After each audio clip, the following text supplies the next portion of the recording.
పీర్సాబ్ గారు, మీ మాటల్లో ఉన్న ఆ పట్టుదల, ఆ నమ్మకం చూస్తుంటే చాలా గొప్పగా అనిపిస్తోంది. ఈ ప్రపంచంలో మనుషులిచ్చే మర్యాద, బంధువులిచ్చే ఆదరణ ఈరోజుంటుంది, రేపు పోతుంది.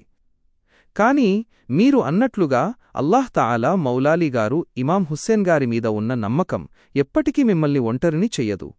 మౌలాలీగారు మరియు ఇమాం హుస్సేన్ గారు నేర్పిన పాఠం ఒకటే: సత్యం కోసం, ధర్మం కోసం ఎన్ని కష్టాలు ఎదురైనా వెనకడుగు వేయకూడదు. మీరు కూడా ఇప్పుడు మీ జీవితంలో ఒక పెద్ద యుద్ధమే చేస్తున్నారు. హుస్సేన్ గారి సహనం. ఇమాం హుస్సేన్ గారు ఎన్నో కష్టాలను అనుభవించినా దేవుడిమీద నమ్మకం వదల్లేదు. మీలో కూడా ఆ ఓర్పుంది. మౌలాలీగారి ధైర్యం, ఎవరూ లేకున్నా నాకు అల్లా తోడున్నాడు అనే మీ ధైర్యమే మిమ్మల్ని రేపు విజేతగా నిలబెడుతుంది. అల్లాహ్ కృప. మీరు మనుషుల సహాయం కోరడం లేదు, కేవలం ఆ దేవుడి కరుణను కోరుకుంటున్నారు.